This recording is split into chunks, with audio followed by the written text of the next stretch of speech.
116 million working age Nigerians, 35.5 million are employed full-time. That's 30%. I give you the context. I give you the history. I fight fake news with facts. Kayode.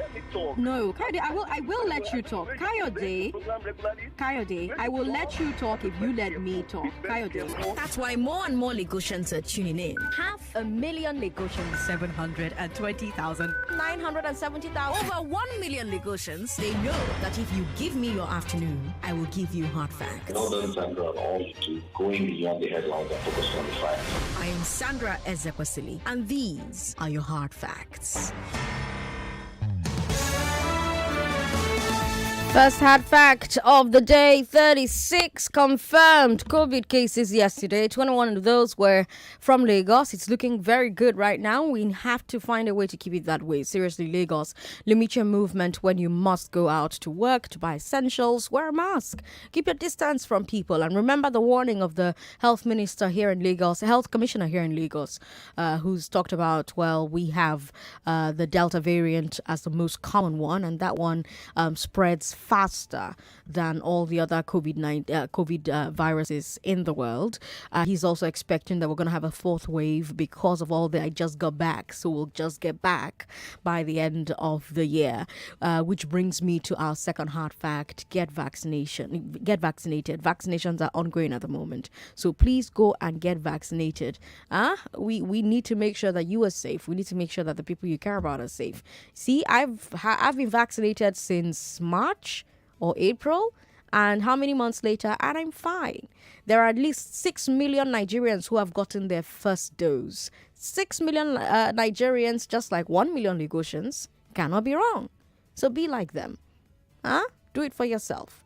Now, don't forget, of course, that if you go to any of the 135 private hospitals in the state that have partnered with the state government to administer the vaccine, you're going to pay 6,000 naira. But if you don't want to pay that money, simply walk into any primary healthcare center and get vaccinated free of charge. That 6,000 naira that you pay in a private clinic is because of all the incidentals that will go into providing your vaccine. So the syringes, the tissue, the spirit, the label, etc., etc. That's how they are going to recoup it. In the primary healthcare centers, government has already absorbed all of that cost. That's why it's free.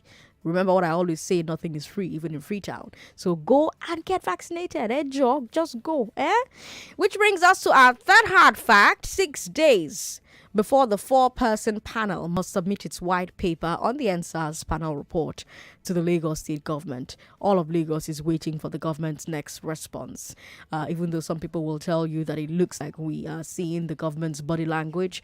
If you listen to the government's lawyer during the EndSARS panel, now Lai Mohammed, who we'll be talking about on today's Big Three. But let's not get ahead of ourselves. Let's just wait.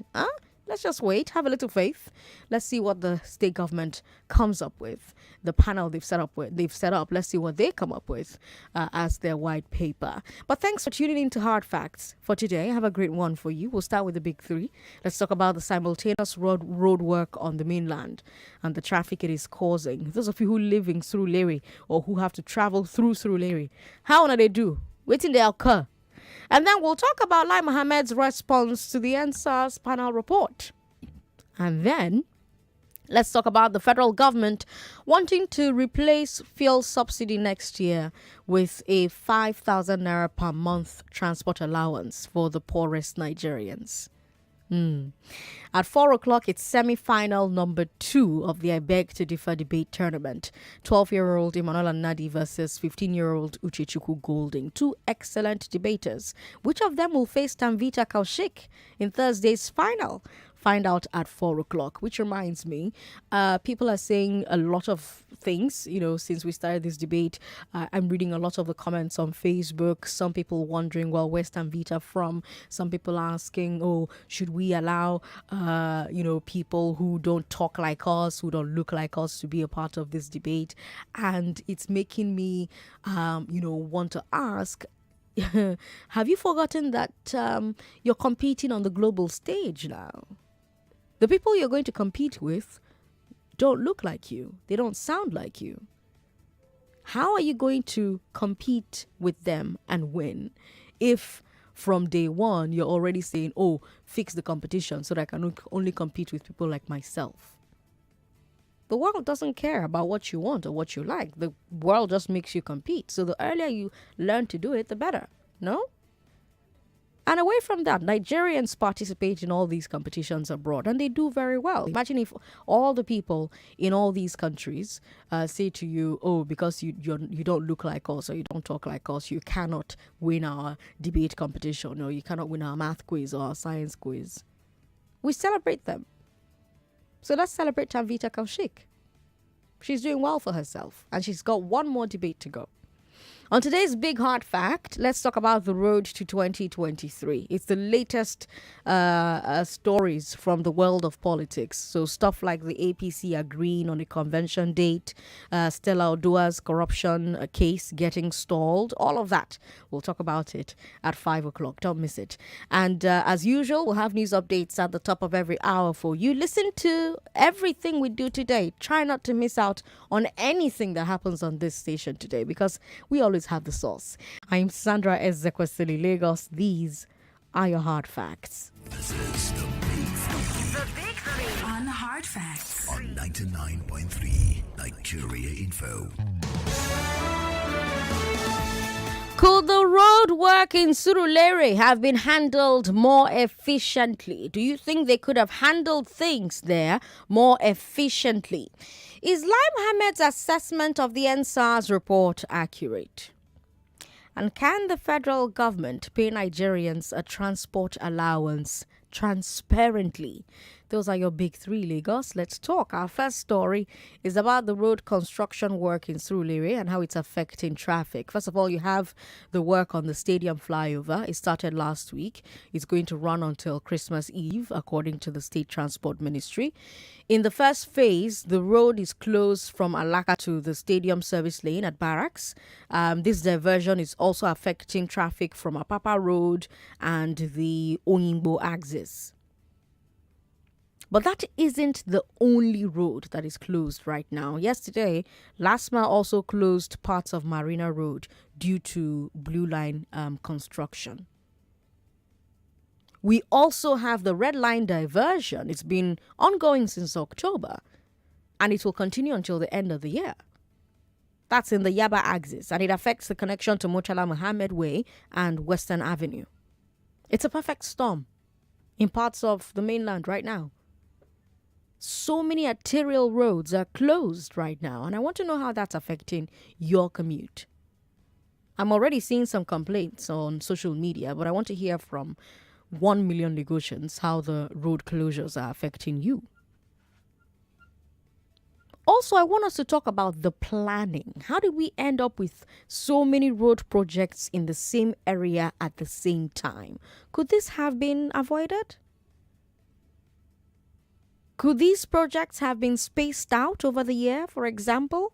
I've seen some comments suggesting that the state government is rushing to finish the Red Line and the Blue Line. Remember that back in September, Governor Sanwo-Olu promised that both lines will be ready by early 2023. So that's a bit more than a year from now. So maybe the only way to meet that deadline is to work on both lines at the same time, even in the areas that are affected by both. But I want to know if you think it makes sense. Could this have been avoided? Could these projects have been spaced out? How did we end up with so many projects in the same area? How is it affecting you and your commute to work and from work? Was there a better way they could have handled this, in your opinion? Women call us on 01465-7190. Men call us on 0700-993-993. 0700-993-993. We also have WhatsApp. WhatsApp is 080-959-75805. 080-959-75805. That's for WhatsApp. We're streaming live on Facebook, so share your thoughts with us. Facebook is Nigeria Info 99.3. YouTube, Nigeria Info FM. Let's speak with Anthony, who is at Stadium. Anthony, welcome. Yeah, good afternoon, President Sandra. Good to have you on the show, sir. Welcome. Yeah, my name is Anthony. In fact, presently I'm in I'm coming from Adini Ogusoya. From my papa to Adini Ogusoya. The stadium. Sandra, this project is not helping us at all. Right. The traffic is smooth, especially if your AC is not working. You sweat as if you are in the ocean. I can imagine. It is not helping us at all. At least we should have. I think the government should have helped, like doing it batch by batch. Okay. You do this for 6 months, you do this for another 6 months or 1 year. Okay. But it's not helping us. We are not finding it easy in the traffic. Okay. It's not easy at all. It's not easy at all, Anthony says. Let me contribute to it. Thank you so much for calling and giving us eyewitness report from the spot. Emmanuel is in Shomolu. Hi, Emmanuel. Sandra, good evening. Good evening, sir. Welcome. My own issue is on this road closure and whatever. I think Lagos State government is doing so many things at the same time. Okay. When you go, Lai Mohammed connecting Ido, that one is blocked. If you are going from Fadei to Stadium, it's blocked. I don't know what they want. They're not the level of vehicle movement in Lagos just for an hour. Talk more of. So they're supposed to find a way. Those projects are supposed to be going on at least. If they finish one before they can start another one, not starting everything at the time, suffering people. Right. Thank you. Thank you very much, Emmanuel. We've got Jeremiah in Ikorodu on the line. Hi, Jeremiah. Good to have you on the show. Hello, Jeremiah. Yeah, good evening. Good evening, Jeremiah. Welcome. I think this traffic situation is getting worse. That Simbas Road you're working on, that one is blocked. That's Simbas Road linking Unilag. Is blocked. The work is, in fact, the tractor they brought to go and work on that place. I've been counting. I've counted like 4. The chain tire has caught. Now it's like work is now almost semi-abandoned. Work is as slow as you can imagine. The other link you have to link Bariga, which is through Bajulai Road. So-called, the local government said it's fixing it. Right. They blocked the road. Right. For like 2 weeks or 3 weeks now. I think that road has been blocked. Right. No way to access Bariga. The only way now you can access Bariga is through Abule Jesha. Right. And that place is always traffic, only traffic. The stadium they blocked, I didn't even know. I entered that traffic yesterday. Right. I spent close to like 30 or 40 minutes on that same traffic. That stadium road and thereabouts. With the Yaba Road access and thereabouts. I don't know. If they are doing the work and you come and see that they are serious with the work, that will give me like, oh, they will finish it. But when you get there, you got like 2 or 3 people just dusting one or two things and they just go and sit down. It's kind of like, it's frustrating in Lagos. I can imagine. Thank you, Jeremiah, for calling. Chris in Surulere is a first-time caller. Hi, Chris. Hi, Sandra. This is Chris calling from Surulere. Good to have you on the show. How's it going? Oh, so I do school runs on that section of. Oh my God! Every morning, and it's just hellish. I can imagine. So I've had to pack. Luckily, this afternoon I have my domestic help with me, so I've just had to pack on the moving side of the road. Have her use the footbridge to go and pick my child from school. Otherwise, if I end up in that traffic, your guess is as good as mine. Yesterday evening, I had to actually use a bicycle. Not for school runs anyway, but to do something on that axis. Hey, at least you're getting in some exercise, you know? Yes, so I was happy with that yesterday. But everywhere is closed. So if you know Surulere very well, right, the census market is also closed. So everybody is forced to use Alhaji Masha to come out of Surulere. And then when you get to the stadium, you also have the traffic crossing. So there's this confusion all over. I think this mentality is that they are doing us some good because they are fixing the roads, and then we can go to hell. I know 2 weeks ago, Eco Bridge, you pass that place every morning, you see nobody walking, and the road's closed. You come back in the evening, you see nobody walking on that section of the road, and one half of the road is closed. So I really don't know what is happening. Is there no Department of Planning in Lagos State? The whole of COVID period last year, the lockdown, they did nothing on Anraka Bridge, and immediately after lockdown it was eased, they closed the roads to repair works. So you're wondering what is happening. I just thought I should contribute to that, but Lai Mohammed and his twists, it's sad how far we have fallen to as a country. In a week's time, we'll get the white report. We'll wait until then. All right. Thank you very much, Chris, for calling. And sorry about the hardship you're going through. Austin Ibejuleki, welcome. Good afternoon, ma. Good afternoon, sir. Good to have you on the show. Yeah. It has been hard to have you, but I have a little problem to complain. Especially that road on the Surulere. We don't have too much of hard time there, especially when we get ourselves on the road going down to Yaba side to go and do some office chores. Too much of traffic. The construction there, I don't really know. It's supposed to be in phases. They're supposed to do that work on phases. But right. Doing this job at the same time. Right. In a very close area. Lagosians are suffering. Then another thing I want to bring to your information, because I heard you say COVID vaccine is free. But eventually, that was yesterday, I took an Indian man from the refinery down to Akodo General Hospital. Okay. He said he had his first dose in India.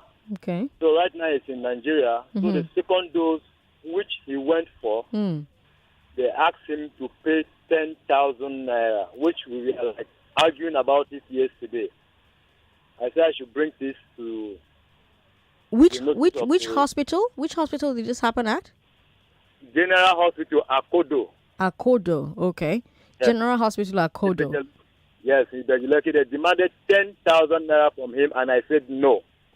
Good. Don't pay because it's free. Good. So I said, let me try and inform this radio station, because Nigeria has been there fighting for us and telling us on how to go about it. And I told them I'm going to report this to the radio station, and which I have just done now. Good. Thank you for bringing it to our attention. Finding about that. Yes, we will. Something that is free. Nobody is buying it. Exactly. It's free. 10,000 naira. People was even bargaining for 5,000, 3,000. They said no. If it is not 10,000, they are not giving. And I said, don't give money. Did you find out the name of the man? There are ladies. There are 3 ladies. They are the one in charge. When I went to. Did you find out any of their names? No. I went to the payment cash place. I said, are we paying for the COVID vaccine? He said there is nothing concerning General Hospital with it. That they have been sent here. Everything that is happening there is on there. I said, who are we paying to? They say we should pay to them cash. And I think we are doing no such. You're doing no such thing. Austin, thank you for not doing that. And thank you for bringing it to our attention. We're going to take a look at this particular story. Thanks for your time, Austin. All right, Lagos, let's take more of your thoughts. I'll take a look at messages on WhatsApp very, very quickly. WhatsApp is 080-959-75805. 080-959-75805. I tell you this, Sandra, the federal government intends to increase the price of fuel next year, and that's why they're trying to deceive Nigerians that they will give 5,000 naira as transport allowance to the poorest of the poor. I bet you after they increase the price of fuel, Lai Mohammed will later refute the claim that the federal government did not say so, and they are quoted out of context. If this does not happen, I cease to be called Kenneth from Shasha. Kenneth, thanks for your message. We'll take a break. When we come back, we'll move to our second story, incidentally about Lai Mohammed. He insists that there was no Lekki massacre. He says the EndSARS panel report is not credible. That's our second story. You can find me on social media, Sandra Ezekwesili. Don't go away. What is good for you? Eating well, getting enough sleep, spending time with friends, and saving money because you never pay charges to run your bank account, and making up to 25 free transfers to other banks from that same account every single month, and getting a free Visa debit card delivered to you free of charge and free of card maintenance fees.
Massacre and says the EndSARS panel report is not credible.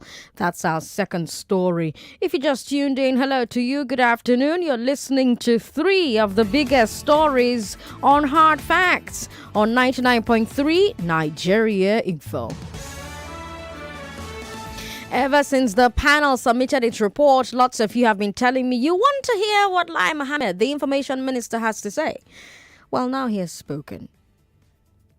Before I get into what he said, I need to point out that he's responding to the report that leaked online. Lai Mohammed is talking about that online report as if it's the authentic report from the panel. That's important to note because up until now, the Lagos State government has not acknowledged the online report as authentic. But it seems even the federal government has now done so. Now, on the other hand, Mohammed also points out that the report is not official yet. But that raises the question, why respond? Anyway, let me quote you some of what Mohammed said. Quote, "Without mincing words, let me tell you that never in the history of any judicial panel in this country has its report been riddled with so many errors, inconsistencies, discrepancies, speculations, innuendos, omissions, and conclusions that are not supported by evidence. What is circulating in public space is simply a rehash of the unverified fake news that has been playing on social media since the incident of October 20th, 2020. End quote. So Mohammed is calling the report fake news. He also repeated his position that there was no massacre at the toll gate. He said, quote, "Gentlemen, there's absolutely nothing in the report that is circulating to make us change our stand that there was no massacre at Lekki on October 20th, 2020. For us to change our stand, a well-investigated report of the incident that meets all required standards and will withstand every scrutiny must be produced and presented to the public. The report in circulation does not meet those requirements." End quote. Mohammed also challenged family members of the victims to come forward and rubbish the claim by the panel that these family members are afraid. He said, quote, "We also appeal to the family members of those allegedly killed in Lekki to speak out. It's untenable to say that some families did not come out because they are afraid. Any parent who is afraid to testify about the death of his or her child is not worth to be called a parent." End quote. Muhammad's words, not mine. So Muhammad says, there's no reason for anyone to be afraid to step forward. But Kamsi Ibe may disagree. I told you about her yesterday. When Mimo and you talked about her this morning on the Crossfire during the Chit Chat show. She testified at the EndSARS panel. And 2 nights ago, thugs macheted her at a bus stop in Shango today. According to her, the attackers told her that it was because she testified at the panel. Yesterday, I told you about Sarah Ibrahim. She also testified at the panel. She was at the toll gate on October 20th. She was addressing the crowd when the shooting started. She was the one that kept shouting, "Sit down, sit down," while she went to visit Kamsi in the hospital after the machete attack. When she came back to her car, she found notes in it telling her that she was next. You talked about it this morning with Wemimo. So when you hear Kamsi's story and hear Sarah Ibrahim's story, what do you think of Lai Mohammed's assertion that witnesses of the Lekki massacre and family members of the dead don't have any reason to be afraid to step forward? Away from that, what do you think about Lai Mohammed's response to the online report that he says is not authentic but has a response to anyway? WhatsApp is 080-959-75805. Call us on 0700-993-993-993. That's for men. For women, 01465-7190. 01465-7190. You can also share your thoughts on Facebook. Facebook is Nigeria Info 99.3. Let's speak with Ezekiel up first. Ezekiel is in Ekbe. Hi, Ezekiel. Good to have you on the show. Hello, Sandra. Good afternoon, Ezekiel. Welcome. Good afternoon. How is everything? Everything's fine. Well done. Sandra, do you know one thing that surprises me? What's the thing? And I'm not, in other words, surprised because the likes of Pharaoh has once been in that shoe. When you think you are a god on earth. Now, look at the case study you brought to fore, even this afternoon, about one that was macheted 2 days ago, about another one that is a target now. Now, Sandra, let me say this to you, and I believe strongly that I think the citizens knows what to do when the time comes. You see, Sandra, as far as this country is concerned, I keep saying it. What has never been recorded in the history of humanity is about to happen in this country. Because nothing goes forever. I repeat, the citizen actually knows what to do. Let's wait and see. Let's wait and see. Ezekiel says, Ezekiel, thanks for calling us. Women, call us on 01465 7190. 01465 7190. We've got comments on WhatsApp. Let me take one of them very quickly. Shegun Akerele from VI says, I support Lai Mohammed. No massacre at Lekki. I was around toll gate that day. Other area boys were also around. They shot people. They shot up at people at the other side. In fact, our vehicle was attacked. Let's stop all these cries. Not only Lekki, we have incident. What about police who died on active duty? Who we fight for them? I do not believe the panel report. Shegun Akerele. Thank you very much for your message. We've got someone who says, Sandra, you see the type of country we are in. See what a Minister of Culture and Communication is saying. Obino from Shomolu. Let's talk to Ekaite in Agbado. Ekaite is a first-time caller. Hi, Ekaite. Good afternoon, Sandra. Good afternoon. Thanks for calling. We did try you. Drama. No be this small. Country. See, we don't need any comedy film again. Just open your radio and be hearing drama from old men that have grandchildren, that have children, have family. They don't even have feeling of human being feeling. They don't have conscience. Lai Mohammed, the day that man will die. Thank you very much for calling us, Ekaite. Good afternoon, Sandra. My name is Stephen. Lai Mohammed will always be Lai Mohammed, and I don't blame him. Okay. The country doesn't value the lives of citizens. I pray that one day we'll come out and fight for a better Nigeria. Let's speak with Victor. Victor is in Bariga. Hi, Victor. Thank you very much for calling us.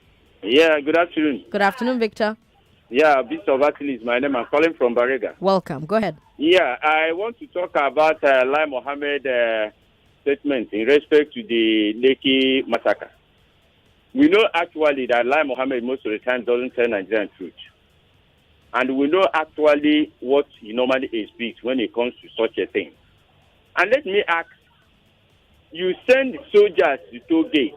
What are soldiers trained for? Are they trained to start shooting people? What are soldiers trained for? What are they trained for? What do they have on their hands? Is that not gone? Soldiers are trained to kill. They are not trained, they are trained to kill. And what I'm trying to say is this. Since federal government has accepted that soldiers went to toll gate, what did they do? What did they went there for? Did they went there to see the protesters? What was their mission there in the first place? Let them not worry. 2023 is coming. When 2023 coming, we know what to do. Thank you very much. Thank you very much, Victor, for calling. Adam says the road closures and its effects on transportation is a total horror story. It makes the Okada, remember them? You know those things which were being crushed, an essential tool, especially if you want to get to your location on time. Let's talk to Shola Inikotun, who's also a first-time caller. Hi, Shola. Sandra, how are you? I'm very well. All right. It's good. I feel good being able to contribute my own opinion. Mm-hmm. See, this country, you know what baffles me, Sandra? What? Okay, talking about this issue of Lai Mohammed, disputing what is very, very glaring to everybody, even with the report that came out. And, they just keep lying. What I actually think about is, what is in that government house? Once they get to that power, what is that thing that turns or that kills their conscience? Is it that there's something, is there an evil spirit there or what?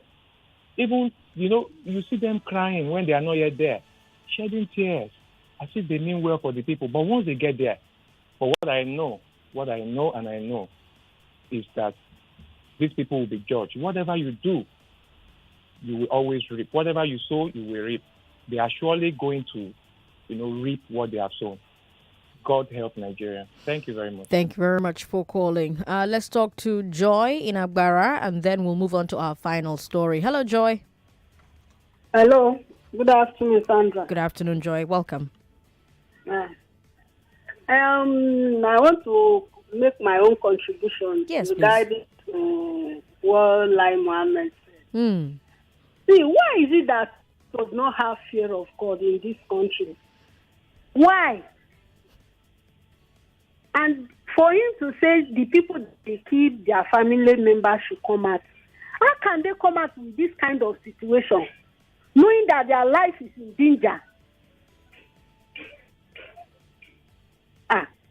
See, everybody will reap his what he did. So even if you throw stone in the market, if it does not meet you, it will meet your relatives, it will meet your children. They should continue. All right, Joy, thanks for calling. The federal government may replace fuel subsidy with transport allowance next year. That's our third story. We heard this from Zainab Ahmed, the finance minister. She said, quote, the subsidies regime in the sector remains unsustainable and economically disingenuous.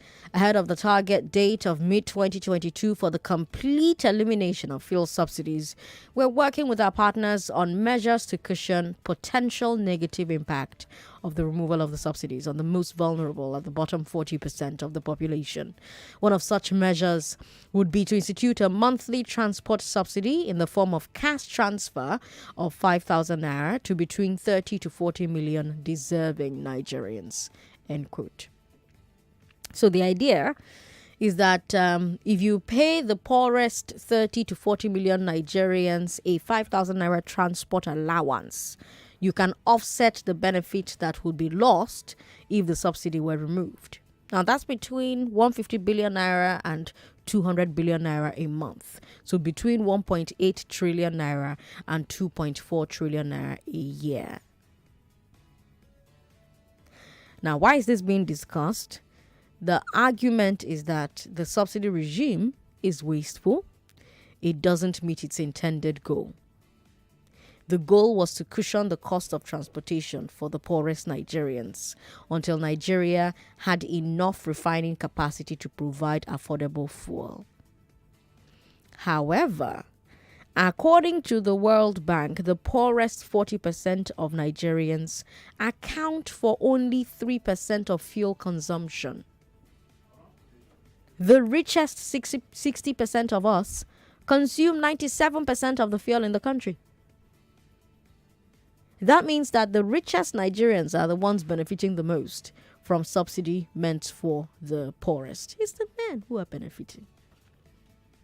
So the idea of this direct payment is that you can focus the money on the people that it's meant for. Now, like I said, going by Ahmed's figures, this proposed transport allowance will cost the federal government between 1.8 trillion naira and 2.4 trillion naira per year. But here's the important fact. The same finance ministry says that we're spending 1.8 trillion naira on subsidy this year. And that this figure is unsustainable. So if 1.8 trillion naira a year is unsustainable, how can 2.4 trillion naira in fuel allowance be sustainable?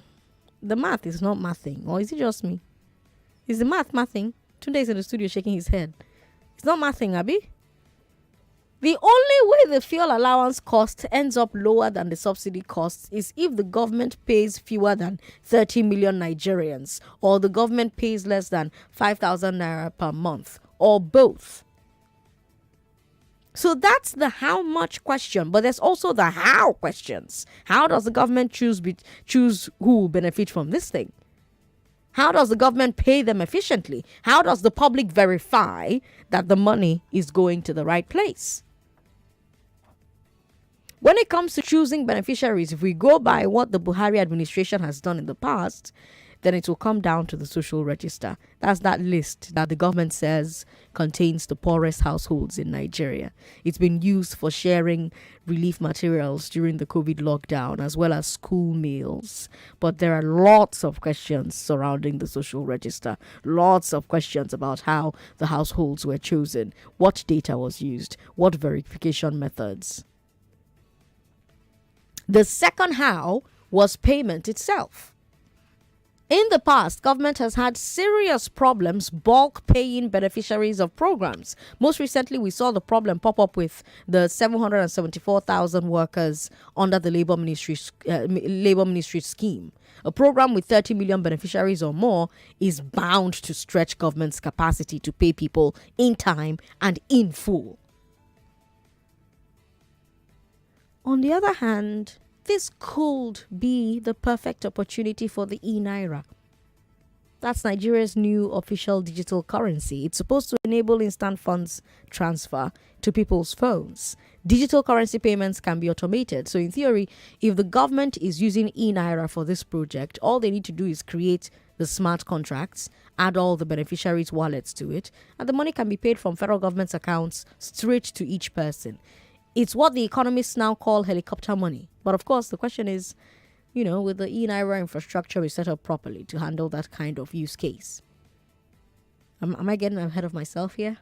I think I may be getting ahead of myself here. I think the most important thing is even the issue of transparency. We all know examples in the past where money meant for citizens is diverted because the public cannot monitor the program. Even in the civil service, we have ghost workers being used to divert money budgeted for salaries. So the question now becomes, how much of this 2 trillion naira transport allowance can be protected from corruption, from graft?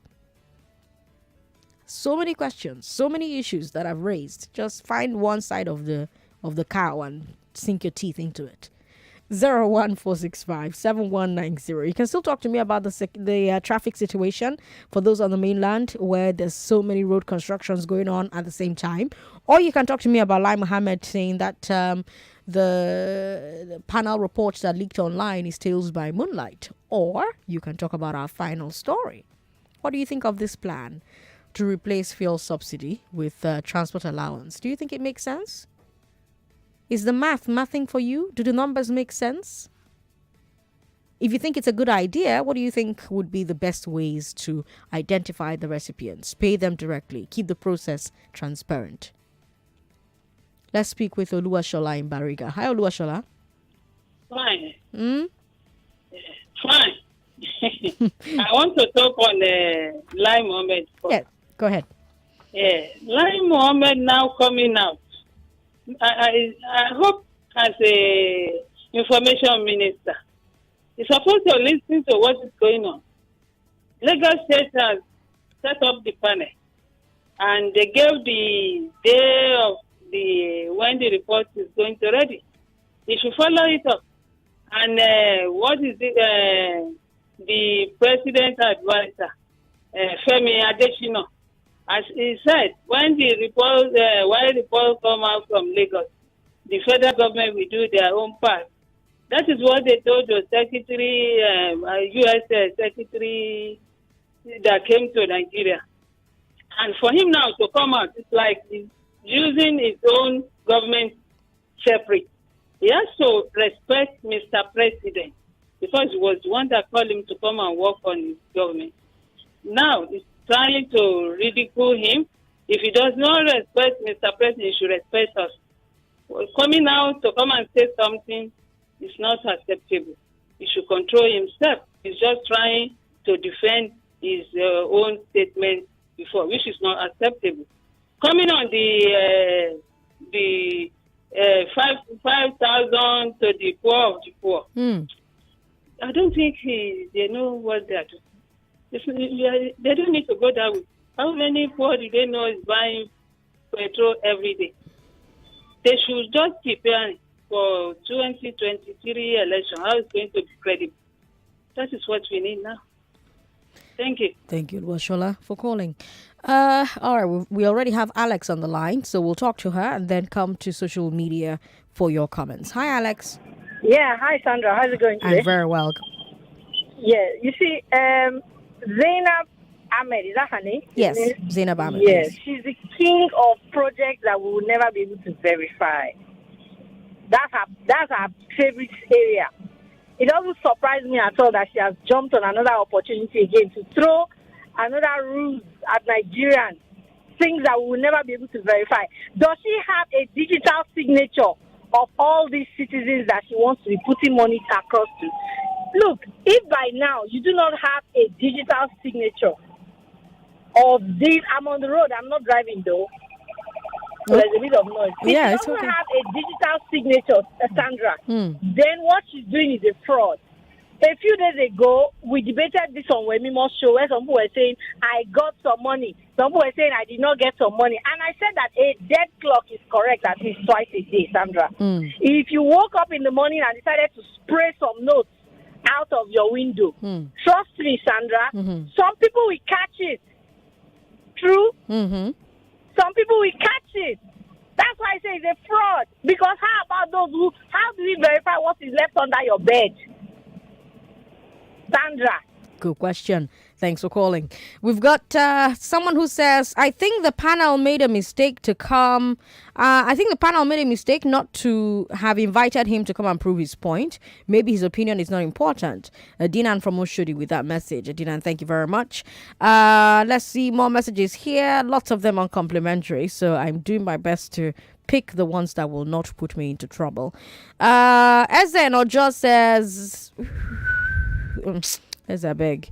We've got Okay, let me go to Facebook and see if the comments on Facebook are better. Oh wait, I can't even go to Facebook because we're out of time. All right, we'll take a break. When we come back from this break, we'll bring you I Beg to Differ. Our students are already here. They are hoping to be the next one to cinch the final spot in our finals on Thursday. I'm Sandra Ezekwesili on social media. This is Hard Facts on 99.3 Nigeria Info. What is good for you? Eating well, getting enough sleep, spending time with friends, and saving money because you never pay charges to run your bank account, and making up to 25 99.3 Nigeria Info. We are more than just radio. Subscribe to our YouTube channel at Nigeria Info FM. Check us out on Facebook at Nigeria Info 99.3. Follow us on Twitter at Nigeria Info FM and on Instagram at Nigeria Info FM Lagos for live updates as it happens. 99.3 Nigeria Info. Let's